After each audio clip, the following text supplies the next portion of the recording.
नमस्कार, मी आशू आपल्या किचन क्वीनमध्ये आपल्या यूट्यूब परिवाराचं मनापासून स्वागत करते। गरमी खूपच वाढलेली आहे, त्यामुळे रात्रीच्या जेवणानंतर लहानांपासून ते मोठ्यांपर्यंत घरातील प्रत्येकाला हवं असतं ते म्हणजे थंडगार आईस्क्रीम। आणि म्हणूनच आज आपण मार्केटसारखं सॉफ्ट आणि सिल्की असं कस्टर्ड आईस्क्रीम घरच्या घरी अगदी साध्या सोप्या पद्धतीनं कसं बनवायचं ते पाहणार आहोत। तर जास्त वेळ न घालवता पटकन सुरुवात करूया। कस्टर्ड आईस्क्रीम बनवण्यासाठी एका पसरट कढईमध्ये मी 1 लिटर म्हशीचं अमूलचं दूध घेतलेलं आहे। तुम्ही कोणत्याही कंपनीचं गाईचं म्हशीचं कोणतंही दूध वापरलात तरी चालेल। दुधाला छान उकळी काढून घ्यायची आहे। तर दुधाला उकळी येईपर्यंत आपण बाकीची तयारी करूया। इथे मी अर्धी वाटी थंड दूध घेतलेलं आहे। त्याच्यामध्ये 4 चमचे मिल्क पावडर आणि 4 चमचे कस्टर्ड पावडर मिक्स केलेली आहे। ह्याचं छान पेस्ट बनवून घ्यायची आहे। तर थंड दुधामध्ये हे मिक्स केल्यामुळे ह्याच्या गुठळ्या होत नाहीत। तर हे सगळं मिक्स करून छान पेस्ट करून घ्यायची। तोपर्यंत दुधाला छान उकळी आलेली आहे आणि आपल्याला ह्याची मलाई कडेनं जी जमलेली असते ती सगळी फोडून दुधामध्ये मिक्स करत राहायचं आहे। दूध थोडंसं आटवून घ्यायचं आहे आपल्याला, म्हणजे 1 लिटर दुधाचं 1-2 कप दूध कमी होईल इतकं आपण आटवून घेणार आहोत। आणि त्यानंतर इथं मी अर्धी वाटी साखर घातलेली आहे।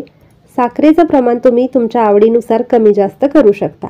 तर साखर देखील छान विरघळून घ्यायची आणि त्यानंतर आपण जे दुधामध्ये कस्टर्ड आणि मिल्क पावडर मिक्स करून ठेवलेलं जे मिश्रण होतं ते ह्याच्यामध्ये घालायचं आणि ह्याला देखील छान उकळी काढून घ्यायची। एकदम खळखळून अशी उकळी आली पाहिजे, म्हणजे कस्टर्ड पावडर आणि मिल्क पावडरमुळे दुधाला छान थिकनेस येतो।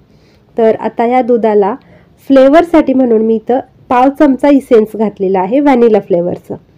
तर याला देखील आपण मिक्स करून घेऊयात। आणि कस्टर्डमुळे ह्या दुधाला छान असा येल्लो शेड आलेला आहे, थोडासा येल्लो कलर आलेला आहे। तर छान खळखळून उकळी आली की आपण याला बंद करून घेणार आहोत आणि पूर्णपणे गार करून घेणार आहोत। तर हे पूर्ण गार झालं की आपण ह्याला मिक्सरच्या भांड्यामध्ये काढून घ्यायचं। एकाच वेळेस जर बसत नसेल तर 2 वेळा थोडं थोडं घेतलात तरी देखील चालेल। आता याच्यामध्ये 1 वाटी व्हिपिंग क्रीम घालायची। व्हिपिंग क्रीममुळे त्याला मार्केटसारखं टेक्स्चर येतं। तर हे 2 मिनटं मिक्सरला बीट करून घ्यायचं आणि प्लॅस्टिकच्या कोरड्या कंटेनरमध्ये ओतून घ्यायचं। मी 2 वेळा थोडं थोडं हे मिश्रण मिक्सरला थोडं फिरवून घेतलं आहे। आता हे एका प्लॅस्टिकच्या कंटेनरमध्ये ओतून ह्याला गच्च झाकण लावून मी 3 ते 4 तासांसाठी फ्रीजरमध्ये ठेवणार आहे। आणि 3 ते 4 तासानंतर जेव्हा मी ओपन केलं तेव्हा इथं बघू शकता छान सेमी सेट झालेला आहे, म्हणजे वरून आपल्याला हे घट्ट झाल्यासारखं दिसतं पण आतून ह्याचं मिश्रण अजून पातळ आहे।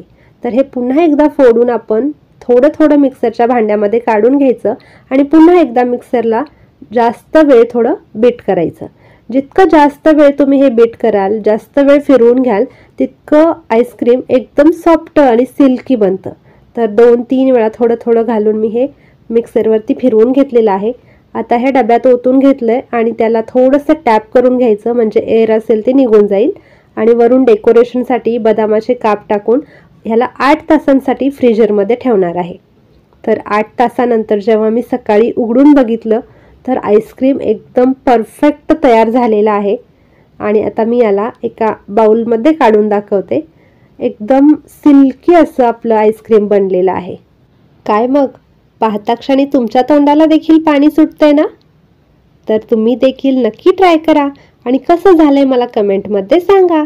पुन्हा भेटूया अशाच नवनवीन रेसिपींसोबत। तोपर्यंत मस्त खा आणि स्वस्त रहा। धन्यवाद।